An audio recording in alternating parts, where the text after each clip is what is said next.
മറുനാടൻ മലയാളിയുടെ ചീഫ് എഡിറ്ററായ ഷാജൻ സ്കറിയയ്ക്ക് നേരെ ആക്രമണം നടന്നു. ഈ ആക്രമണത്തിന് പിന്നിൽ 5 DYFI പ്രവർത്തകരാണെന്നാണ് പോലീസ് നൽകുന്ന വിവരം. ഇവർക്കെതിരെ FIR ഇട്ടിട്ടുണ്ട്.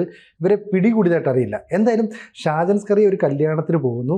ആ കല്യാണത്തിന് പോയിട്ട് തിരിച്ചു വരുമ്പോൾ റിസപ്ഷനോ മറ്റോ ഫുഡ് കഴിക്കുന്ന റിസോർട്ടിലേക്കോ മറ്റോ പോവുകയാണ്. അപ്പോൾ ഒരു വണ്ടി പിന്തുടരുന്നു. എന്നിട്ട് ഈ വാഹനം കൊണ്ടുവന്ന് ഷാജൻ്റെ വണ്ടിയിൽ ഇടിച്ചു മറിക്കാൻ ശ്രമിച്ചു എന്നാണ് ഇപ്പോൾ പുറത്തു വരുന്ന വിവരം.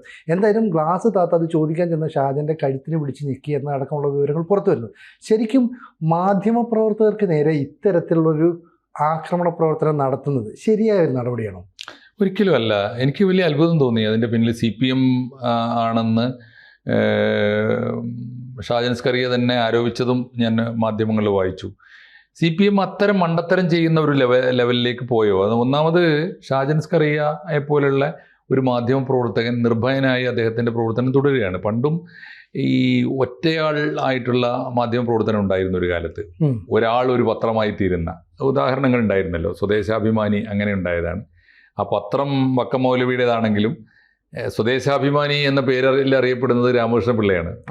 അതുപോലെ ആണല്ലോ പലതും. ഇപ്പോൾ പല പത്രങ്ങളും അങ്ങനെ ഉണ്ടായതാണ്. ഇപ്പോൾ കേസരി എന്ന പേര് പോലെ, അല്ലെങ്കിൽ മിതവാദി എന്ന പേര് പോലെ, സഹോദരൻ എന്ന പേര് പോലെ, ഇതൊക്കെ പത്രങ്ങളുടെ പേരുകളാണ്. അപ്പോൾ അങ്ങനെ ഒരു പത്രം ഒരാൾ ഒരു പത്രവുമായി, ഒരാൾ ഒരു മാധ്യമമാകുക, ഒരു പ്രസ്ഥാനമാകുക, അങ്ങനെ ഒരു കാലം ഉണ്ടായിരുന്നു പണ്ട്. അത് പ്രിന്റ് മീഡിയയുടെ ആദ്യകാലത്താണ് അങ്ങനെ ഉണ്ടായിരുന്നത്. പിന്നീട് അത് വലിയ സ്ഥാപനങ്ങളായി തീർന്നു, മാധ്യമങ്ങളൊക്കെ തന്നെ. അപ്പോൾ പ്രിന്റ് മീഡിയ വലിയ പത്രമാധ്യമ സ്ഥാപനങ്ങളായി തീർന്നു. ഇതുപോലെ തന്നെയാണ് സത്യത്തിൽ ഇപ്പോൾ അത് കഴിഞ്ഞിട്ട് നമ്മുടെ ഒരു ദൃശ്യമാധ്യമ സംസ്കാരം വന്നു, TV ചാനലുകളുടെ കാലം വന്നു. പക്ഷേ TV ചാനലുകൾ മനുഷ്യനെ വല്ലാതെ മടുപ്പിച്ചും വെറുപ്പിച്ചും ഒക്കെ തുടങ്ങിയ കാലത്ത് ആണ് ഈ ഓൺലൈൻ മാധ്യമങ്ങളുടെ ഒരു സംസ്കാരം വന്നത്. അതിൽ മലയാളത്തിൽ വലിയ മുന്നേറ്റം നടത്തിയ ഒരാളല്ലേ ഷാജൻ സ്കറിയ. തീർച്ചയായിട്ടും ഷാജൻ സ്കറിയയെ CPM അദ്ദേഹം അങ്ങനെ കൃത്യമായി ഞാൻ കണ്ടിടത്തോളം എല്ലാവരെയും വിമർശിക്കുകയും ആരെയും വിമർശിക്കാൻ ധൈര്യം കാണിക്കുകയും ചെയ്യുന്ന നിലപാടാണ് എടുക്കുക. മാധ്യമ പ്രവർത്തനങ്ങളുടെ പണി എന്താണ്? നമ്മുടെ സാമൂഹ്യ ജീവിതത്തിലെ പുഴുക്കുത്തുകൾ, പരാജയങ്ങൾ, ജീർണതകൾ, കഴിവുകേടുകൾ അത് വിമർശിക്കുക അത് ചൂണ്ടിക്കാണിക്കാനാണല്ലോ ഫോർത്ത് എസ്റ്റേറ്റ്. അതാണല്ലോ മാധ്യമങ്ങളുടെ ജോലി.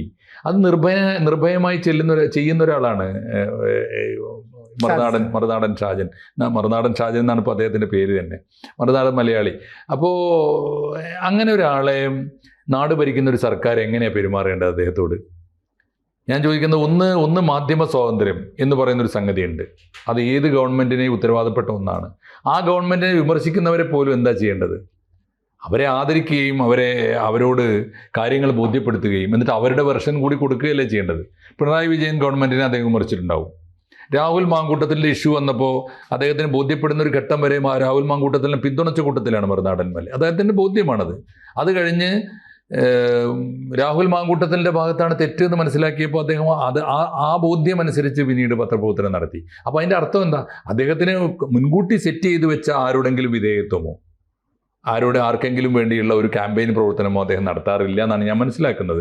പലരും അദ്ദേഹത്തിനെ എതിർപ്പോൾ ഒരു കാലത്ത് ഞാൻ കേട്ടിട്ടുണ്ട്, മറുനാടൻ സംഘിയാണെന്ന് പറഞ്ഞ വലിയ ആരോപണം നടന്നിരുന്നു. എന്നാൽ BJPയെ അതിരൂക്ഷമായി വിമർശിക്കുന്നതും അദ്ദേഹം ചെയ്തിട്ടുണ്ട്. അദ്ദേഹം LDFനെ വിമർശിച്ചിട്ടുണ്ട്, UDFനെ വിമർശിച്ചിട്ടുണ്ട്.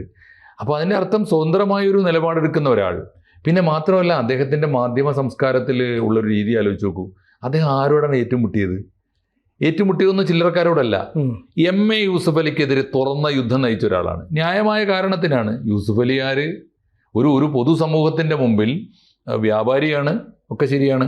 രാജ്യത്തിന് ടാക്സ് കൊടുക്കുന്നുണ്ടാവും, അത് ശരിയാണ്. മാറി മാറി വരുന്ന ഗവൺമെൻറ്റുകൾക്കും രാഷ്ട്രീയ പാർട്ടികൾക്കൊക്കെ വലിയ സംഭാവന കൊടുക്കുന്നുണ്ടാവും.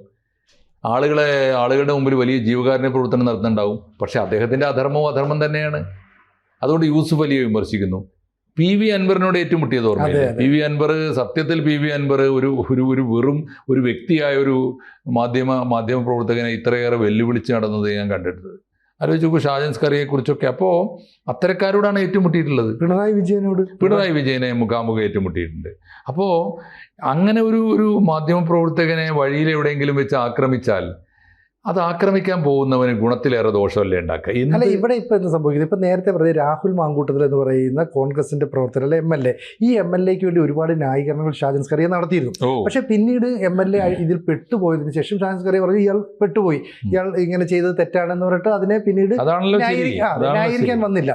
പക്ഷെ ഇപ്പോ ഈ DYFI പ്രവർത്തകരാണ് ആക്രമിച്ചതെന്ന് പറയുന്നു. അങ്ങനെയാണ് ആക്രമിച്ചതെങ്കിൽ അവരെ പ്രകോപിപ്പിക്കുന്ന എന്തെങ്കിലും ഒരു കാര്യം ഉണ്ടാവില്ലേ? മാത്രമല്ല, ഷാജൻ സ്കറിയെ ഇങ്ങനെ ഉപദ്രവിച്ചാൽ അയാൾ ആ പത്രപ്രവർത്തനം നിർത്തണമെന്നില്ലല്ലോ. മാധ്യമ പ്രവർത്തനം കൂടുതൽ ശക്തമായിട്ട് മുന്നോട്ട് പോകുന്നു. ഇപ്പൊ പറയുന്നത് 5 DYFI പ്രവർത്തകരെ AKG സെന്ററിന്റെ നിർദ്ദേശപ്രകാരം ഒരു CPMന്റെ നേതാവ് സംരക്ഷിക്കുന്നു. അവരെല്ലാം തന്നെ ഒളിവിലാണ്. ഇവരുടെ മൊബൈൽ ഫോണുകളൊക്കെ സ്വിച്ച് ഓഫ് ചെയ്യുന്നു. അതുകൊണ്ട് തന്നെ എൻ്റെ മാധ്യമ പ്രവർത്തന ആ പരിപാടി അവസാനിപ്പിക്കാനായിട്ട് CPM ശ്രമിക്കുന്നു. ഈ രീതിയിൽ ആരോപണ കുന്തമുനകളെല്ലാം CPMന്റെ നേർക്കും DYFIയുടെ നേർക്കും നീളുകയാണ്. അങ്ങനെയാണെങ്കിൽ DYFI അതിന് മറുപടി പറഞ്ഞുകൊണ്ട് രംഗത്ത് വരേണ്ടതല്ലേ? ചെയ്തു എന്നോ ചെയ്തില്ല എന്നോ, ചെയ്തെങ്കിൽ അതിനൊരു ന്യായം പറയണ്ടേ? എന്ത് ന്യായമുണ്ട്? ഇനി ചെയ്തെങ്കിൽ ഇപ്പോൾ ഷാജൻ സ്കറിയ എന്ന മാധ്യമ പ്രവർത്തകൻ ചെയ്ത ഏത് കാര്യത്തിനായാലും അദ്ദേഹം കാണിച്ചത് ഒഫൻസ് ആണെങ്കിൽ, നിയമവിരുദ്ധ പ്രവൃത്തിയാണെങ്കിൽ, രാജ്യദ്രോഹമാണെങ്കിൽ, സംസ്ഥാനത്തിൻ്റെ വികസനത്തിൽ എന്തെങ്കിലും കാര്യമാണെങ്കിൽ അദ്ദേഹത്തിനെതിരെ നടപടിയെടുത്തൂലേ? ഇവരുടെ കയ്യിൽ ഗവൺമെൻറ് ഇല്ലേ? ആഭ്യന്തര വകുപ്പില്ലേ? വിജിലൻസ് ഇല്ലേ? നിയമം കയ്യിലെടുക്കാൻ പാടില്ലല്ലോ. നിയമം കയ്യിലെടുക്കാൻ ഭരണകക്ഷിയുടെ യുവജന പ്രസ്ഥാനം തന്നെ മുന്നോട്ട് പോകാൻ പാടുണ്ടോ? ഇനി പോയാൽ തന്നെ എന്താ സംഭവിക്കുക? ഒന്ന് ആലോചിച്ച് നോക്കൂ. ഇദ്ദേഹത്തെ ഫിനിഷ് ചെയ്യാൻ വേണ്ടി ഇറങ്ങിയവരുടെയൊക്കെ സ്ഥിതി എന്താ? ഇപ്പോൾ PV അൻവറിൻ്റെ നിലമ്പൂർക്കാരൻ PV അൻവർ രാജ്യത്ത് ആരെയൊക്കെ വെല്ലുവിളിച്ചത്? ആദ്യം വെല്ലുവിളിച്ച് ഷാജൻ സ്കറിയയാണ്, പിന്നെ വെല്ലുവിളിച്ചത് അഡ്വക്കേറ്റ് ജയശങ്കറിനെയാണ്.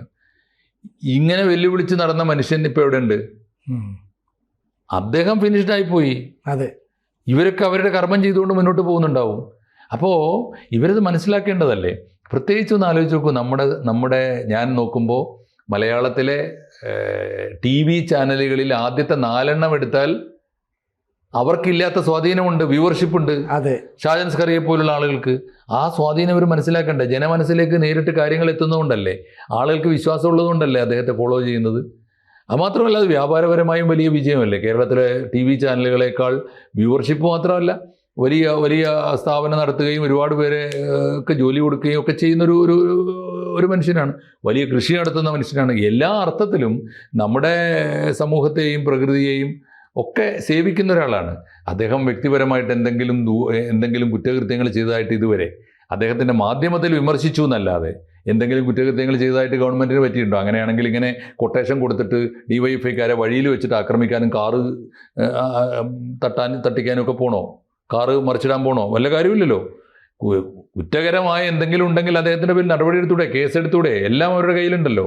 ഇപ്പം പത്രം വായിക്കുന്ന ചാനലുകൾ കാണുന്നവരുടെ എണ്ണം കുറഞ്ഞു വരുന്നൊരു കാലഘട്ടത്തിൽ വാർത്തകൾക്കപ്പുറത്തേക്ക് വാർത്തകളുടെ അനാലിസിസ് എന്ന കാര്യത്തിലേക്ക് കൂടുതൽ ആളുകൾ ശ്രദ്ധ കേന്ദ്രീകരിക്കും. അത് യങ്സ്റ്റേഴ്സ് മാത്രമല്ല, പ്രായമുള്ള ആളുകൾക്കും ഈ വാർത്തയുടെ ഉള്ളുകളികൾ എന്താ, സത്യമെന്ന്. ഇപ്പം നമ്മൾ നടത്തുന്ന ABC പോലെ ഉള്ള ഓൺലൈൻ മീഡിയകൾ നടത്തുന്ന അനാലിസിസ്, അതിന് സമാനമായ രീതിയിലല്ലേ ഷാജൻ സ്കറിയയും അനാലിസിസ് നടത്തും. ഈ അനാലിസിസ് നടത്തുമ്പോൾ പല ആളുകൾക്കും പൊള്ളും. ഈ പൊള്ളലായിരിക്കാം ഒരു പക്ഷേ ഒരു ശത്രുതാ മനോഭാവത്തിൻ്റെ ശത്രുപക്ഷത്തേക്ക് ഷാജനെ മാറ്റി നിർത്തുന്നത്. പക്ഷെ അങ്ങനെ മാറ്റി നിർത്തി എന്ന് പറഞ്ഞുകൊണ്ട് ഈ അല്ലെങ്കിൽ ഈ സത്യം തുറന്നു പറയുന്ന ഷാജന്റെ നിലപാട് അവസാനിപ്പിക്കുമോ?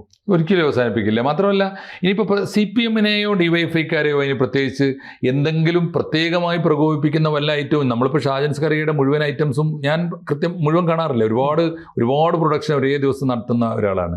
അപ്പം മുഴുവൻ കാണാറില്ല. ഏതെങ്കിലും ഒരു ഗ്രൂപ്പിനെ പ്രത്യേകിച്ച് പ്രകോപിപ്പിക്കുന്ന വല്ലതും വന്നോന്ന് അറിഞ്ഞൂടാ. ഇനി വന്നാൽ പോലും ഇതല്ലല്ലോ എൻ്റെ രീതി. അവർക്ക് പറയാനുള്ളത് മറുനാടൻ മലയാളിയുടെ പോയി പറയാം, അല്ല അവർക്ക് വലിയ ഒഫൻസ് ഉണ്ടെങ്കിൽ കേസ് കൊടുക്കാം. അദ്ദേഹം കേസുകളെ നേരിടുന്നതിൽ മടിയുള്ള ഒരാളല്ലല്ലോ. അപ്പോൾ അതുകൊണ്ട് ഇത് ഷാജൻ സ്കറിയയെ അവസാനിപ്പിക്കുകയല്ല സത്യത്തിൽ ചെയ്യുക. ഷാജൻ സ്കറിയയെ കൂടുതൽ ശക്തനാക്കും, കൂടുതൽ കരുത്തോടെ അദ്ദേഹം മാധ്യമപ്രവർത്തനം നടത്തും. അതുകൊണ്ട് ഈ പറഞ്ഞ ആളുകളെ, ആരാണോ അദ്ദേഹത്തെ അന്യായമായി ആക്രമിക്കാൻ വന്നത്, ഇനിയുള്ള കാലത്ത് അവരെ അദ്ദേഹം വെറുതെ വിടുമോ? മാത്രമല്ല, അവർക്ക് കൂടുതൽ ശക്തവും തീക്ഷ്ണവുമായ ആക്രമണങ്ങൾ നേരിടേണ്ടി വരും. അതുകൊണ്ട് ഷാജൻ സ്കറിയയുടെ മാധ്യമത്തിൻ്റെ മൂർച്ച കുറെ കൂടി ശക്തിപ്പെടും. ഷാജൻ സ്കറിയയ്ക്ക് കുറെ കൂടി ശക്തമായി മാധ്യമപ്രവർത്തനം നടത്താനുള്ള അവസരം വരും.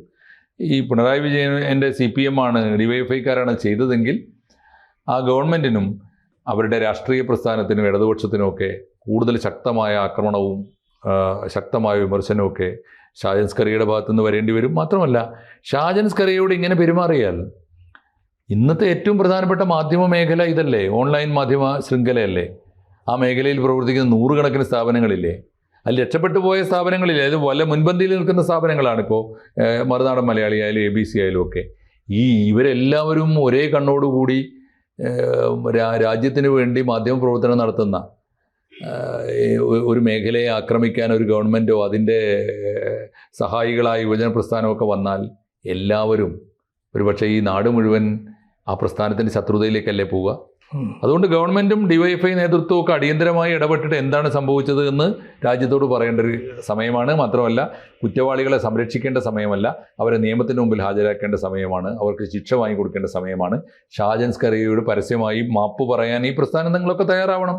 DYFI നേതൃത്വം, CPM നേതൃത്വം, ഭരണകൂടം, ഗവൺമെൻറ് ഒക്കെ അദ്ദേഹത്തോട് മാപ്പ് പറയുകയും അദ്ദേഹത്തെ കാര്യങ്ങൾ ബോധ്യപ്പെടുത്തുകയും കുറ്റവാളികളെ ശിക്ഷിക്കാനുള്ള നടപടിയെടുക്കുകയും ചെയ്യണം. അതാണ് അടിയന്തരമായി വേണ്ടത്. കൂടുതൽ വാർത്തകളും വിശേഷങ്ങളും നിങ്ങളിലേക്ക് എത്താൻ ABC മലയാളം സബ്സ്ക്രൈബ് ചെയ്യുക, ബെൽ ബട്ടണും അമർത്തുക.